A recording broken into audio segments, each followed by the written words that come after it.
Good evening and welcome to Real Film Snobs. I'm Bryan Michael and I'm joined today by not one, but two of the Nulls. I have Kara Null here, who's a friend of the show, been on before. Yes. Yep. And I also have Bryan on the show as well, and you've been on the show many times before. Yeah. Now you have a website. I do. Excellent. b-nobody.com. And what would we find when we go there? You'll find lots of writing about movies, a couple other things, but mostly movies. Excellent, excellent. Yeah. Anything about the NBA? Nothing about the NBA, No. but Major League Baseball. Opening day, special article about that. Which is actually the better sport to make films about. Definitely. We've had that discussion many times before. So we don't have Angela here today. She's actually out in Cleveland rooting for LeBron, and so we'll see if the Cavaliers can make it all the way to the finals.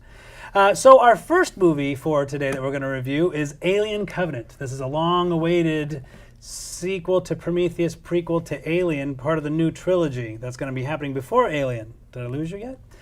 This follows the story of a ship that's filled with a bunch of colonists who are on their way out to impregnate a planet, or actually go out to a planet and start a colony when they get a distress signal. And we've seen this before, and of course they veer off and go up to this, find this distress signal, and find what's left of the Prometheus. And of course there are more aliens, there are more facehuggers, and there's David, who is previously from Prometheus. There, so we get not one, but two Fassbenders, which is special. Never a bad thing, really. I do love his portrayal of David, and as well as Walter. Getting to see him do both parts in the same scene is actually pretty thrilling, even though they're both very understated characters at first, so we get to see. My disappointment with the movie, though, it is kind of, as much as you want to see alien action in the movies, this certainly is what we get, but with all of the questions and everything that was brought up with Prometheus, they do kind of answer a lot of them, but just kind of in a backhanded kind of sweep it under, let's get to the action kind of way, which is a little disappointing. I still enjoyed the movie. I liked the movie. I give it 3 stars, but it was a little disappointing in terms of where it's been and where it's going. What'd you think, Carol? I actually really liked it. Yeah? I was on the edge of my seat the whole time, and I thought it was a great follow-up to Prometheus, which I also loved. But I thought it was really well done, and it took a couple turns that I didn't expect. I did expect something that happens at the end. That's all I'll say about that. Yes. But I'm really curious to see how they're going to work that out in the next one. So it kind of left me wanting to know what happens next, which I think is probably exactly what they want their viewer to do. I think it sounds like maybe I liked it a little bit better than you did. And I saw it with Bryan, but we didn't talk about it. We didn't talk about it, but I can now. It's really difficult to talk about it. You don't want to give things away too much when you're going to be on the show. And so that's what Angela and I do. We don't talk about the movies beforehand, and man, sometimes that is really tough. So what did you think, Bryan? Well, I loved it, and more than one Fassbender is better than good. It's great. For him to play 2 versions of the same character, but at different stages in their development was amazing. Yeah. And to do it in this, he blew me away in this movie in a way I had never seen, especially from a character who's playing artificial intelligence, which I think we can say now that most people have seen Prometheus. The reveals are great in this movie. Prometheus I loved. That was the search for God. In this movie, they find the devil. That's the way I describe this. Great. Yeah, and I feel like it's terrifying. There's some ethical, moral, philosophical ideas about creation trying to usurp creators, how a creator treats its creation. All of this stuff is going on in this movie under the surface, and yet they still have a lot of time for some pretty incredible action sequences. Well, see, the thing that I did like when David and Walter have a discussion, I think that is really fascinating because they do talk about the creator and the job and what all is involved there. And I love that kind of stuff, and I could have watched a lot more of that. And in fact, I think when I saw it with Carmen, I said, this conversation could just keep going. They could make a whole movie of this conversation because I really loved that. But with Shaw, and of course, that's what everyone want to know what's happened with Shaw. That was so kind of disappointing. There were some some videos of like commercials, or I shouldn't say, there were little videos of what the characters kind of establish the characters and kind of what happened with her a little bit. And I felt that maybe they should have been included that in the movies because these characters just kind of come across and they have to go, hey, be careful with my wife. And I'm like, oh, for crying out loud. Okay, so we all know that these are all couples put together, and it just seems that some of the exposition just didn't seem necessary, and they could have included those scenes because I needed more when we lose some people, it was just kind of like, oh, who was that again? Didn't mean really, only a couple of the characters I actually really cared about, and only one of them I know their name because they kept saying Tennessee. Well, and such Tennessee, a kick-ass name. Yeah. Right? Yeah. And Tennessee. Danny McBride, by the way, great role for him. Yes. Yeah. Different role, but great role for Yeah, him. and what's the whiskey connection? Because there's Daniels in it, Yeah. Tennessee. They're going all over the place with that. Yeah, I will agree with you that the flaw in the film is that relationship set up at the beginning, because they announce that they're all couples, but you can't really tell who's paired with who until the weird shower scene later in the movie, which kind of took me out of it a little bit, even with the music soundtrack and stuff. That's the only flaw, though. Because they went from like Playboy After Dark to back to an alien movie, and that just felt strange. But I just felt like, other than that flaw, this one was so solid. I like what you're saying about the David Walter exchange, but that was Prometheus, and I feel like this time they felt like they had to amp that action back up, and I thought they did a good job. Yeah, and the big reveal that we took, that you mentioned at the end. Yeah, I did see that coming, and which I thought was, and I thought it was a really cool, way to end it. But it was just kind of like, I'm waiting for the shoe to drop there a little bit. And that was kind of, and also the thrills though once they got on the spaceship and they're fighting the alien, which. Again, I've seen these before. It's down this pipe, close this one, close this one, close this one. But I did enjoy it. But I it's did thrilling like that. every time, It though. is. It really is. But then again, the ending on how they, destroy the alien is the same way we've seen done before. Do they destroy the alien? Yeah, it's hard to tell. And we know from the fact that this is a prequel that they don't. And I guess that's part of why I wasn't as struck by the Shaw. I mean, I wanted good things for Shaw after Prometheus. But it's like Alien 3. You're like, but we're looking at movies that are strange and that we know things are going to get worse. Yeah. These movies are not the solution; they're the setup. And as far as prequels go, these are some of the better ones I've ever seen. They haven't messed too much with motivation. Yeah. It's all been about story making and storytelling. I would put this one. I would rank it about third behind. There's Alien and Aliens, and then there's Prometheus, then there's this one, and then there's the third and the fourth one, and then there's those Predator movies that don't count. Which I also saw in the movie theater. I just so have did to I. say, yeah. Atonement and Requiem. That was a double feature I did one day. Nice. Okay, so we'll move on to the next movie. Our next film is Guardians of the Galaxy Volume 2. Volume 2 takes us on an adventure with the team again, including Star-Lord, discovering his heritage and finding out essentially where he came from. It's set to the music of Mixtape Volume 2, and I sang along with it just as much as I did Volume 1. And I would say the theme of it is kind of sometimes your friends turn out to be your enemies, and sometimes your enemies turn out to be your friends, and I think that's kind of developed through the whole movie. It has new jokes. It has a few new characters, including Sylvester Stallone, who plays Stakar Ogard, maybe that's how you say it. But I think that's actually a tip of the hat to fans of the series. I'm just going to say I loved it. I had so much fun. I was sitting right next to you. You were singing along with me. And I haven't seen Volume 1 in a while, which I absolutely loved. And I don't know if that would have made me view Volume 2 differently, but I had a blast watching it. Yeah. So one of the Bryans want to go next? I had a great time with this movie as well. It was, I looked over at my kids, bent over in laughter several times in this movie, and that's what a movie like this is supposed to do.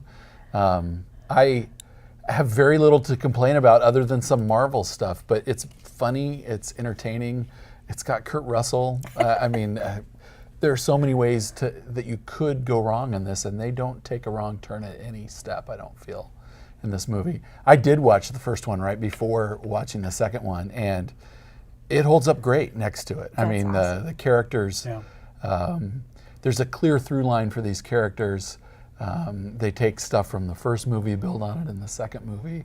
I'd like it if Peter Quill was a little less serious the second time around. I know he's dealing with some father issues in this one, but he's so good when he's sarcastic. And those scenes where he is in this are the highlights for me.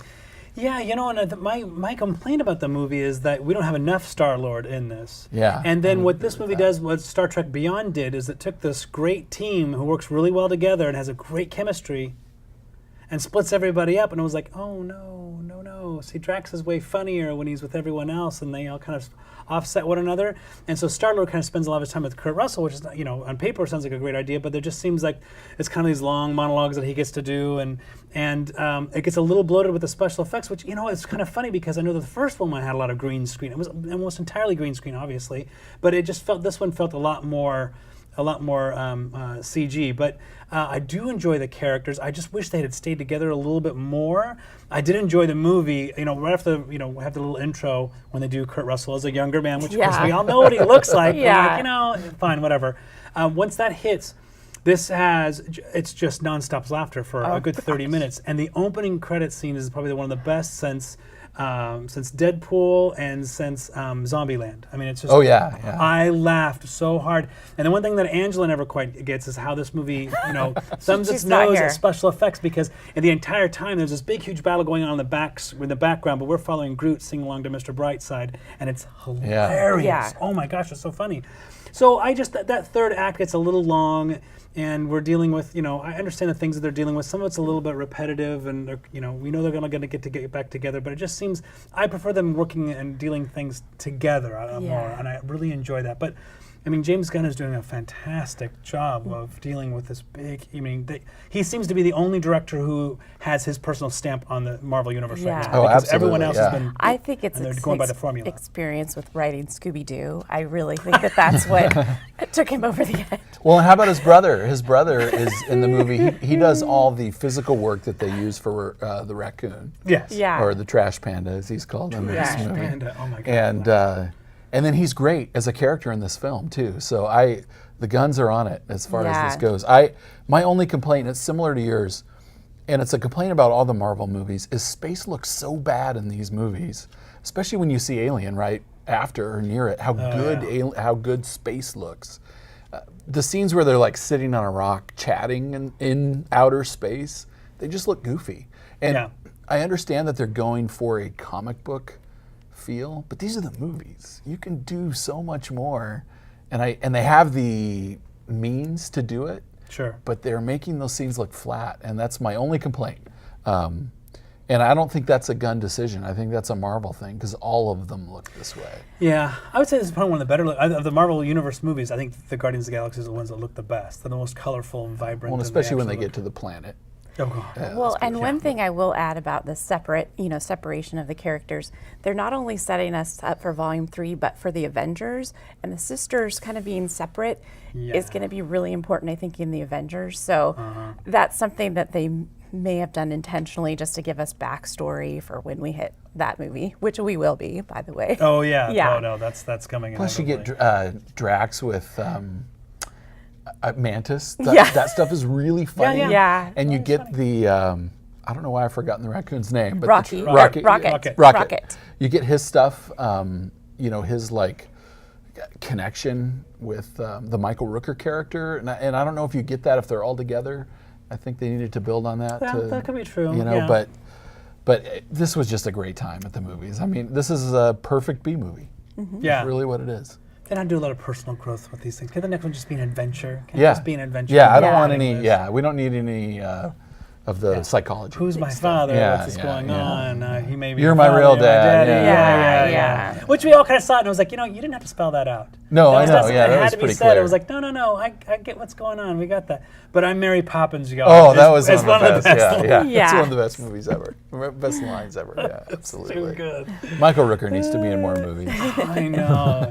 Yeah, he's absolutely fantastic. Speaking of more movies. More movies? Yeah. Or should we move on to Colossal? That's a nice segue. Colossal, this is Nacho Villagondo's movie, and Anne Hathaway plays Gloria in this film. She's an alcoholic and unemployed writer who heads home after being kicked out of her boyfriend's apartment. When she gets home, she rekindles a friendship with Oscar, a childhood friend, and his buddies.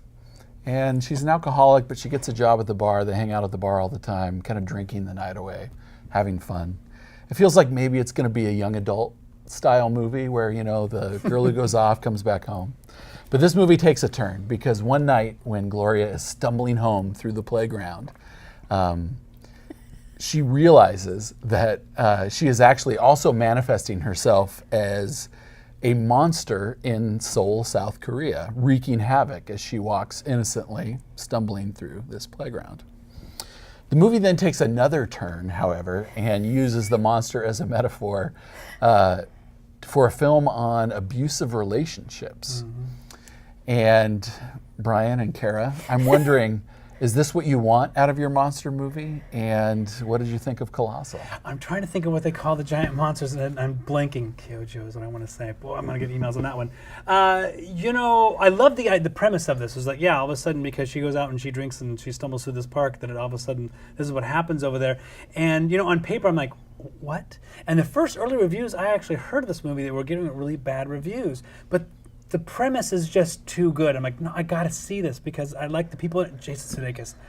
Just love Jason Sudeikis so much. And Anne Hathaway, who has a weird hairdo. It feels like it's a like her she's got face a wig is on kind of top appearing out of it. Yeah, it's very strange, and it's very distracting. But I did enjoy this movie. I really liked this film, and I liked what they were, the symbolism that they were using there. I really liked the characters. I really liked what she was when she figures it out. With the scratching of the head, and then she's that telling scene is them, great. and she does the dancing, and it's absolutely hilarious. But then we find the repercussions, and she's like, "Oh my gosh!" So there's some responsibility.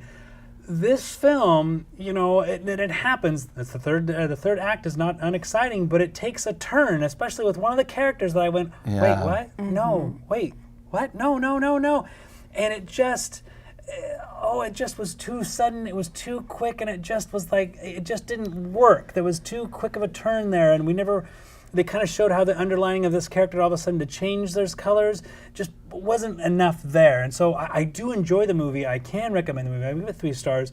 But there is one thing that makes you go, what? That's familiar. You just destroyed a whole city by doing that. What did you think, Karen? I was a little disappointed. I honestly, when we first started watching it, I was laughing. Even with the introduction of the third character, that killed me. It's like, I won't say what he said, but for some reason, the timing of that line and everything just killed me. But I did too see it as almost like, I'm going to teach you a lesson about a woman in an abusive relationship, because even her first relationship is very controlling. And then she goes into an abusive relationship, and then she rises above it all, which is a great message, but I felt like that's not what I went to the movie to see. And so I was a little bit disappointed in the, let's hammer you over the head with this. Well, and I thought it was kind of like a pop psychology version of this, where it was super clear that she was being manipulated by these 2 competing males in the film. But even the way she gets out of it is like physical. You know what I mean? There's no, it just felt too easy and too quick. And I was laughing along. It was a dark comedy already. Yes. And then it just gets kind of dark. Yeah. And it stops being funny at all. Yeah. And it really turns on this scene with Tim Blake Nelson, which is a great scene, and he's great. It's great to see him in a movie again. Yeah, I know, right? It turns on the scene where he's being accused of being an addict, and it just gets really dark after that. I felt no sympathy for one of the characters in the films that you needed to have at least some connection to for this movie to work. Some sort of catalyst for that. There's the fireworks all of a sudden, and I'm like, and it got really just uncomfortable, but not in a like make you think uncomfortable. It's just like, I'm ready for some popcorn or something. So whenever they talk about remakes, and Hollywood will do these regardless of how many times we scream and yell that we don't want them on here, I always say that either we remake a bad movie or remake a movie something like this, and get around that, because I really enjoyed the premise, and it is really, really funny. And Anne Hathaway, she carries the movie. I have to give her for credit for carrying that horrible wig or whatever it is on her head, that dead Muppet. But she does a really good job of being very funny with it, and I love that alcoholism obviously is not a funny joke, but when she wakes up and not knowing what's going on, and then she realizes when she made the movements, she swatted a helicopter, then you worry about people that were hurt by this. I liked all of those, but just all of a sudden when someone just turned, I don't know how to make that different, but it was just, I didn't like that because I liked all of the characters. Yeah, I did Yeah, too. I And did too. this movie does have 2 excellent gags in it, and I won't, reveal them overtly. The one is the very last scene of the movie. The look on her face. Yeah. She's in a bar, and the look yes. it's priceless. Yes. It's perfect. And the other one is when she is talking to her boyfriend, and she's just found out about this monster in Seoul, Korea, and he's like, yeah, that happened 9 hours ago. What have you been up to since then? Yeah. I thought that was a great critique of short attention span society. And speaking of, there is a great short showing ahead of this movie about technology that is worth the price of admission yeah, for this absolutely. movie. About cell phones and all this. The whole theater roared in Yeah, laughter. it has the line in it, vegan huevos, which Yeah. is one of my favorite lines I've ever heard. But yeah, those 2 gags in this movie are great. And if there was more of that, even if you wanted to go down this path of abuse, manipulation, how to escape it, which is an important topic. And, Sure. and a movie like this can look at that. But you just got to sprinkle it with some of what came before, and this Yeah. just leaves it all behind. It almost is kind of 2 movies that just kind of say black and white there in the end. I do have to give a shout out though, real quickly, to Matthew Crawley from Downton Abbey because we haven't seen him for a while. So Oh, it's yeah, nice yeah. to see him again. That's Yeah, right. nice to see him play a manipulative Yeah. jerk.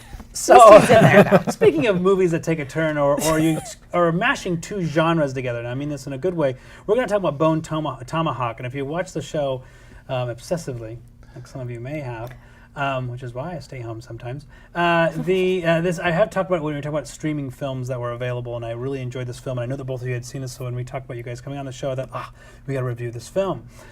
This is an all-star cast, a fantastic cast of Kurt Russell, Patrick Wilson, Matthew Fox, Richard Jenkins, Lily Simmons, who is not Julia Stiles. I repeat, she's not Julia Stiles. She looks just like her.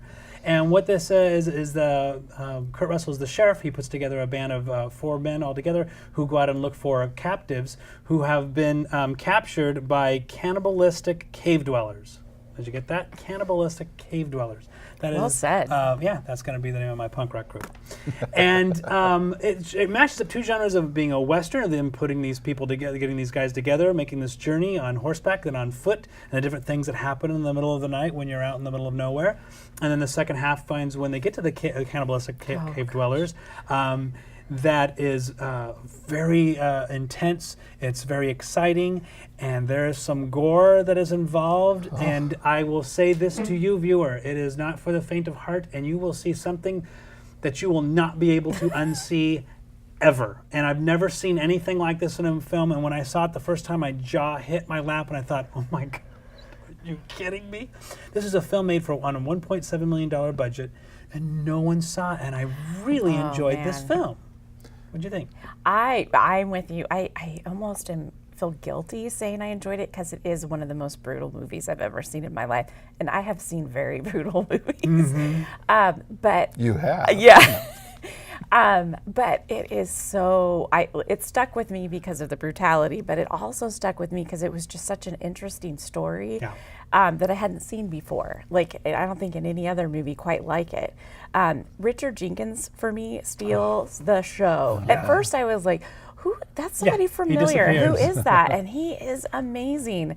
And even just his dialogue once they're in the caves and everything was just perfect. I mean, I really wish he would have been noticed a little bit more. I wish the movie would have been noticed more. If you like brutality, go see this movie. Well, and if you like, here we just talked about a movie that's kind of mashing up genres with the, pop psychology, pop culture, monster movie. This one does it. I mean, you have revisionist Western, you have classic Western, you have horror movie. There's scenes in there that feel like they're out of maybe like Meek's Progress, which is, more of a very low-key, subdued Western. And this just does it perfectly. Patrick Wilson, pre-Fargo season 2, is great in this movie. And Richard Jenkins, I mean, it does not get better than he is in this film.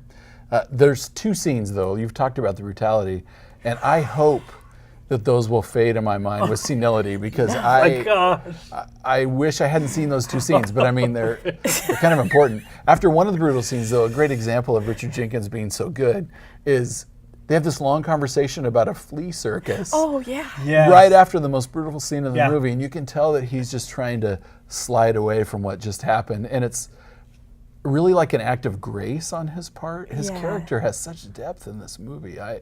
It's kind of heartbreaking that some of these characters have to witness what they do. Yeah. The other thing that's a little weird, and I'm not sure where to go with this, is this movie is kind of like The Searchers, as if John Wayne were right. You know, we look at The Searchers as this movie that is kind of a critique of this like racist view of Native Americans, and this one is like, well, yeah, this is what happens when. I mean, you know, I know they differentiate between this tribe and most Native Americans in the film, but it is a little bit uncomfortable that it's like saying, yeah, this is John Wayne right in The Searchers. And this is, you know, Kurt Russell speaking, you know, I was going to mention John Wayne is that, you know, Kurt Russell's in that John Wayne epics of his career right now. And it's nice that we see two films here where he's very much John Wayne-esque. And he does a great job. And I like that, you know, Richard Jenkins is able to do this transformation to this character. Patrick Wilson always is solid. But Kurt Russell, I mean, just really feels like he's made for this part here. He feels like he should be the sheriff. He feels like there's a guy that can walk around with a gun on his hip. Oh, yeah. The conversations that they do have, you know, on that path and that long, I mean, there's a long stretch of the film where it's just them walking along with it, and yeah, I really enjoyed the look of this film.